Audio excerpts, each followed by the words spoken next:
আসসালামু আলাইকুম রহমতুল্লাহ। প্রিয় দর্শক, আশা করছি সবাই ভালো আছেন। সবাইকে আন্তরিক শুভেচ্ছা এবং অভিনন্দন জানিয়ে আমার ভিডিওর যে বিষয়বস্তু আছে সেটি শুরু করছি। শিরোনাম দেখে অবশ্যই আপনারা বুঝতে পারছেন যে আজকে কোন বিষয় নিয়ে কথা বলবো। প্রিয় দর্শক, আপনাদেরকে একটি বিষয়ে জানিয়ে দিতে চাই। এখানে যে বিষয়গুলো নিয়ে কথা বলছি, এখানে আমার ব্যক্তিগত কোনো সার্থকতা বা কোনো মিশন বা ভিশন কোনো কিছুই নেই। একজন দেশপ্রেমিক হিসেবে এবং ইসলামের অনুসারী হিসেবে আমি চাই আমার বাংলাদেশের আকাশে, বাংলাদেশের ভূখণ্ডে ইসলাম প্রতিষ্ঠা হোক, ইসলামী আইন দ্বারা দেশটি পরিচালিত হোক। সেটাই হচ্ছে আমার মনের আকাঙ্ক্ষা এবং তামান্না। সেটি শুধু আমার নয়, সারা বাংলাদেশের সকল ধর্মপ্রাণ মুসলমানদের তামান্না এটি যে আমার বাংলাদেশের আকাশে কালিমার পতাকা উড়বে। তো সেই লক্ষ্যে মূলত আমাদের কথা বলা। আর আমরা চাই এই বাংলাদেশটি আহ, একটি সুন্দর সমৃদ্ধশালী দেশ হিসেবে গড়ে উঠবে, যেখানে ইসলামের আইন কানুন এবং অনুশাসনগুলো রাষ্ট্রীয়ভাবে প্রয়োগ করা হবে এবং রাষ্ট্রীয়ভাবে প্রত্যেকটা কানুনের প্রতি লক্ষ্য রাখা হবে। তো বাংলাদেশের যে বর্তমান পরিস্থিতি, এই পরিস্থিতিতে বা বাংলাদেশের ইতিহাস যদি পর্যালোচনা করা হয়, তাহলে এটাই সুস্পষ্ট যে বাংলাদেশের ভূখণ্ডে যদি আমরা ইসলামকে প্রতিষ্ঠা করতে চাই, ইসলামী আইন প্রতিষ্ঠা করতে চাই, বিশেষ করে ইনসাফ প্রতিষ্ঠা করতে চাই, সকল মানুষের অধিকার ফিরিয়ে দিতে চাই, তাহলে ঐক্যের বিকল্প কোনো মাধ্যম আমাদের কাছে নেই। বাংলাদেশের মানুষের কাছে তাদের অধিকার ফিরিয়ে দেওয়ার মাধ্যম, অধিকার ফিরিয়ে দিতে হলে আমাদেরকে ঐক্যবদ্ধ থাকতে হবে। সুতরাং এই ঐক্যবদ্ধতা, অর্থাৎ ঐক্যের যে শক্তি, এটাকে যারা নষ্ট করবে, এটাকে নষ্ট করার জন্য, এটাকে বিফলিত করার জন্য বা ধ্বংস করার জন্য যারা চক্রান্ত করবে বা যাদের ভূমিকা থাকবে, সে যেই হোক, সে যদি আমার পরিবারের কেউ হয়, আমার পরিবারের কোনো সদস্য হয়, তাকে নিয়ে কথা বলতে কোনো দিনও একটা সেকেন্ডও ভাববো না। সুতরাং আমার বাংলাদেশের ঐক্য বিনষ্ট করার ক্ষেত্রে, এই ঐক্য নষ্ট করার ক্ষেত্রে যাদের ভূমিকা অতীত ছিল, এখনো আছে এবং ভবিষ্যতে ওই ঐক্যকে নষ্ট করার জন্য, বাংলাদেশের শান্তিকে নষ্ট করার জন্য এবং ইসলামের বিপক্ষ যে শক্তিগুলো আছে তাদেরকে রুখে দাঁড়ানোর জন্য বা ইসলামের শক্তিকে বিনষ্ট করার জন্য তাদের সাহায্যকারী হয়ে যারা কাজ করেছে বা করছে, তাদের বিপক্ষে দাঁড়ানোর জন্য এই বাংলাদেশের তাওহিদি জনতা, যারা ইসলামকে বুকে ধারণ করে লালন করে, যাদের ব্যক্তিগত কোনো স্বার্থ নেই, স্বার্থ শুধু একটি, যে আল্লাহর জমিনে আল্লাহর দিন প্রতিষ্ঠা করা, তারা কখনোই এই তাদের বিরুদ্ধাচরণ, অর্থাৎ তাদের মুখোশ উন্মোচন করার ক্ষেত্রে কখনোই কোনো শক্তি, কোনো প্রপাগান্ডা তাদেরকে রুখে দাঁড়াতে পারবে না, তাদেরকে স্তব্ধ করতে পারবে না। সুতরাং সেই লক্ষ্যে আমরা বলতে চাই যে আমরা, আমাদের পরিচয় একটি, আমরা দেশপ্রেমিক, আমরা বাংলাদেশকে ভালোবাসি, ইসলাম প্রেমিক, ইসলামকে ভালোবাসি। আমরা চাই আমার এই দেশ সুন্দর এবং সমৃদ্ধির দিকে এগিয়ে যাক, ঐক্যবদ্ধতার সাথে এই দেশের প্রতিটি মানুষের অধিকার ফিরে আসুক। প্রিয় দর্শক, আমরা যদি আহ যে বিষয়টি নিয়ে আজকে কথা বলবো সেটা হচ্ছে চরমোনাই যে আলোচিত যে দলটি, তাদের ইতিহাস কি, তারা কি করেছে বাংলাদেশের মানুষের জন্য, তাদের মূল উদ্দেশ্য কি, সবগুলো বাংলাদেশের মানুষের কাছে স্পষ্ট। ধর্মকে ব্যবহার করে, ধর্মের যেই বৈশিষ্ট্যগুলো আছে এগুলোকে পুঁজি করে তারা বাংলাদেশের মানুষ যেহেতু ধর্মান মানে ধর্মকে ভালোবাসে, ধর্মকে বুকে ধারণ করে, বাংলাদেশের মানুষ যেই পরিস্থিতিতেই হোক, যেই পেশাদারই হোক, তার কাছে যখন ধর্মের বলি উপস্থাপন করা হয়, তখন সে দুর্বল হয়ে যায়। আর এই দুর্বলতাটাকে কেন্দ্র করে এই যে মুখোশধারী যেই ইসলামী দল যারা দাবি করে, তারা যুগে যুগে বাংলাদেশের মানুষের অধিকার হনন করেছে, ব্যক্তি স্বার্থ আদায় করেছে। প্রিয় দর্শক, আমরা যদি বলতে চাই চরমোনাইয়ের বর্তমান যে পীর বা তাদের যেই, শুধু তাদের না, বাংলাদেশে যারা পীর এই সিলসিলাটা করছে, বিশেষ করে এই চরমোনাইকে নিয়ে যদি কথা বলি, যেহেতু তারা শুধু পীর না, রাষ্ট্র পরিচালনার ক্ষেত্রেও তারা মানুষের সামনে উপস্থাপন করে যে তারা বাংলাদেশের জমিনে ইসলাম প্রতিষ্ঠা করতে চায়, ইসলামী আইন প্রতিষ্ঠা করতে চায়। আমরা দেখেছি সাম্প্রতিক যে জামাত ইসলামের থেকে তাদের বিচ্ছিন্ন হওয়ার যে কারণগুলো তারা উপস্থাপন করেছে, সেক্ষেত্রে তারা এটাও বলেছে যে জামাতে ইসলাম, বাংলাদেশে জামাতে ইসলামী, তারা ইসলামী আইন চায় না, এটাকে তারা একটি কারণ হিসেবে উল্লেখ করেছে। সেই সুবাদে আমরা তাদেরকে বলতে চাই যে আপনারা মুখে এত বলিয়া উড়ান বলেন যে আপনারা ইসলামী আইন প্রতিষ্ঠা করবেন। আপনাদের শুরু থেকে শেষ কোথাও ইসলামের কোনো নিদর্শন নেই। যে অন্যতম যে বিষয়টি নিয়ে আজকে কথা বলব সেটি হলো যে বাবার ছেলে পীর, পীরের ছেলে পীর, হ্যাঁ? পীরের ছেলে পীর হবে, পীরের ছেলে নেতা হবে। এই মূলনীতি আপনারা কোথায় পেয়েছেন? আপনাদের যারা চরমোনাই করেন তাদের সবার কাছে, সকলের বিবেকের কাছে আমার একটি প্রশ্ন যে পীরের ছেলে পীর হতে হবে। এই আদর্শ আপনারা কোথায় পেয়েছেন? এই এ বা কোন আদর্শকে ধারণ করে আপনারা এই মূলনীতিটাকে বাস্তবায়ন করেছেন বা করছেন? আপনারা বলতে পারেন, হ্যাঁ, আমরা শুরার মাধ্যমে আমাদের পীর নির্বাচন করেছি। ফায়জুল করিম বা তার বড় ভাই রেজাউল করিম।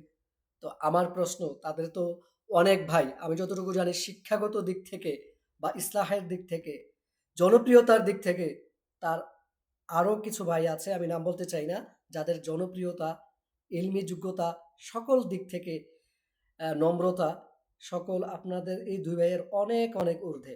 তো তারা কোন দোষ করেছিল? আপনার পরিবারতন্ত্রকে প্রতিষ্ঠা করা এটা ইসলামে কোথায় পেয়েছেন? আমরা যদি রাসূলুল্লাহ সাল্লাল্লাহু আলাইহি ওয়াসাল্লামের যে রাসূলুল্লাহ সাল্লাল্লাহু আলাইহি ওয়াসাল্লাম যে আদর্শ আমাদেরকে দিয়ে গিয়েছেন, সে আদর্শে কোথাও তো এর কোনো প্রমাণ নেই। ইসলামে যে খেলাফত প্রতিষ্ঠা করেছিল, এই খেলাফতের ইতিহাসে কোথাও তো এরকম নেই। বলতে পারেন যে ইসলামী বিভিন্ন সাম্রাজ্যে ইসলাম শাসনামলে বিভিন্ন ক্ষেত্রে তারা এই পরিবারতন্ত্রের কিছু ছিল। কিন্তু এর ফলাফল কি? সেটাও আমরা দেখেছি। তারা আমাদের আদর্শ না। তাদেরকে আমরা আদর্শ মনে করি না। কোরআন এবং সুন্নাহ এবং সাহাবায়ে কেরামকে যেভাবে আমরা আদর্শ মনে করি, তাদেরকে আমরা আদর্শ মনে করি না। সুতরাং তাদের কথা এখানে আসবে না। তাহলে রাসূলুল্লাহ সাল্লাল্লাহু আলাইহি ওয়াসাল্লামের জীবদ্দশায় এর কোনো প্রমাণ নেই। সাহাবায়ে কিরামের জীবদ্দশায় এর কোনো প্রমাণ নেই। কুরআন সুন্নাহর বিশ্লেষণে কোথাও এর কোনো প্রমাণ নাই যে পরিবারতন্ত্রকে প্রতিষ্ঠা করতে হবে। আপনারা পরিবারতন্ত্রকে প্রতিষ্ঠা করছেন, এটা কোন কুরআন এবং সুন্নাহ থেকে পেয়েছেন? এর জবাব আমরা সুস্পষ্টভাবে চাই।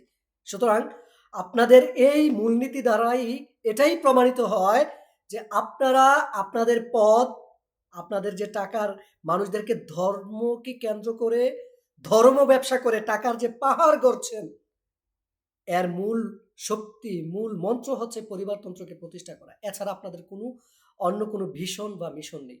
আপনাদের মিশন এবং ভিশন একটাই, সেটি হচ্ছে পরিবারতন্ত্রকে প্রতিষ্ঠা করা এবং এর মাধ্যমে বাংলাদেশের মানুষের ধর্ম ধর্মকে, ধর্মের যে বাণীগুলো দিয়ে তাদেরকে দুর্বল করে লক্ষ, লক্ষ টাকা হাতিয়ে নেয়া। আর হচ্ছে নিজের একটা পদ ভালোভাবে প্রতিষ্ঠা করা। এছাড়া আপনাদের আর কোনো উদ্দেশ্য আমরা দেখছি না।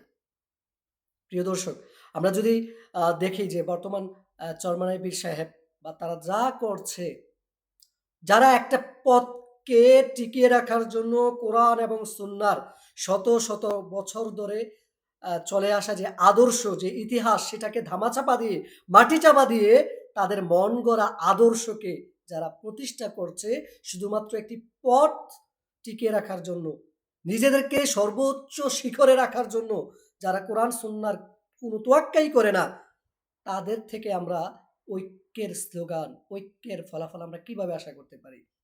কখনোই তা সম্ভব নয়। এই সমস্ত মানুষদের থেকে ঐক্যের বাণী বা ঐক্যের কোনো ভূমিকা তাদের থেকে আশা করা যায় না।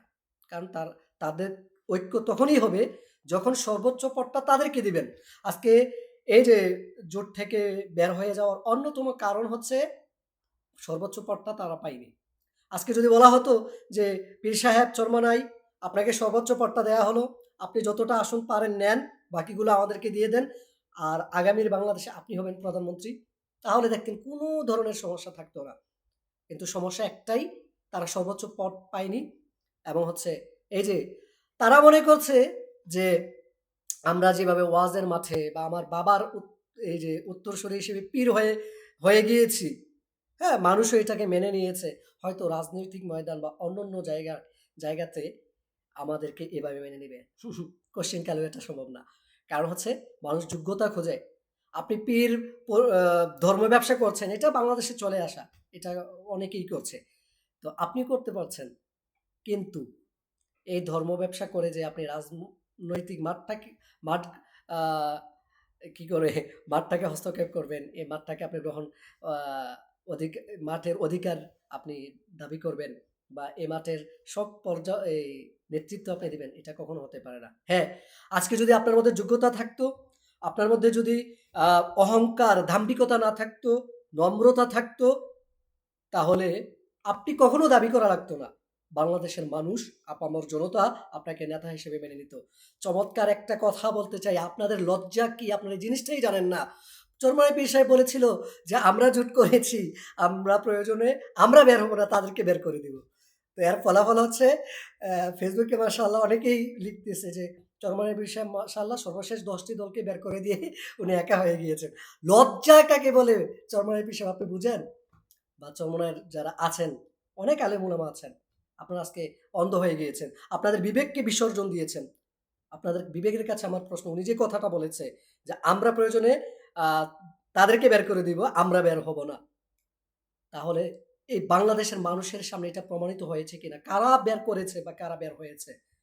বাংলাদেশের মানুষের কাছে এটা সুস্পষ্ট হয়ে গিয়েছে যে তাদের ধার্মিকতা, দাম্ভিকতা, অহমিকা, এই অহংকারের কারণে তারা এই ঐক্যকে নষ্ট করে তারা এই বাংলাদেশের পরিস্থিতিটাকে একটা মানে নাজেহাল অবস্থার দিকে ঠেলে দিয়েছে। প্রিয় দর্শক, আপনারা এইভাবে পদে পদে, আমি তাদেরকে উদ্দেশ্য করে বলতে চাই, চরমনাই পীর সাহেব এবং তার যে চেলাফেলা যারা আছেন, তাদের সবাইকে উদ্দেশ্য করে বলতে চাই, আপনারা এই যে আপনাদের অপমান শুরু, আপনারা প্রতিটা পদে পদে অপমানিত হবেন। এই যে একটি কথা বলেছেন, আজকে আপনার যদি লজ্জা থাকতো আপনি তো মানুষের সামনে মুখ দেখাইতেন না যে আমি বলেছি বের করে দিব, এখন আমাকেই 10 দল বের করে দিয়েছে, কেউই আমাকে নেতা মানে না। আপনি জামাত ইসলামকে আপনি বা জামাতের আমিরকে আপনি দিচ্ছেন, দোষারোপ করছেন, মানুষের জাতির সামনে কালারিং করার চেষ্টা করছেন, অথচ জাতি আপনাকে মেনে নিয়েছে কিনা তা তো প্রমাণিত হয়ে গিয়েছে।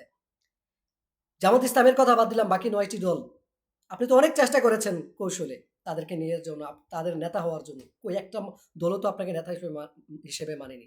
আমার কৌমি গণনার আরো 2-3টা দল আছে, তারাও তো আপনাকে নেতা হিসেবে মানেনি, কারণ জানে আপনার মধ্যে যোগ্যতার জো নাই।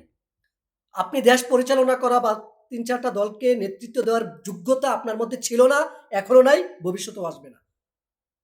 আপনি একজন অযোগ্য, অহংকারী, দাম্ভিক ব্যক্তি, ধর্ম ব্যবসায়ী, এছাড়া আপনার আর কোনো পরিচয় নেই। সুতরাং আপনাদের কাছে বিনীত অনুরোধ করছি, বাংলাদেশের মানুষের ধর্ম এবং তাদের যে আবেগ, এই আবেগ নিয়ে খেলবেন না। বিশেষ করে বাংলাদেশের মানুষ কি চায়, এটা বোঝার চেষ্টা করেন, বিবেককে জাগ্রত করেন, যোগ্যতা করেন। যখন আপনি যোগ্যতা করবেন, ইনশাআল্লাহ বাংলাদেশের মানুষ আপনাদেরকে স্বাগত জানাবে এবং মন থেকে মেনে নিবে। কিন্তু অহংকার, দাম্ভিকতা দিয়ে বা এই যে ছল চাতুরি, চক্রান্ত দিয়ে কখনোই বাংলাদেশের মানুষের কাছে কেউ গ্রহণযোগ্যতা অর্জন করতে পারেনি, এখনো পারছে না, ভবিষ্যতেও পারবে না ইনশাআল্লাহ। আসসালামু আলাইকুম রহমতুল্লাহ।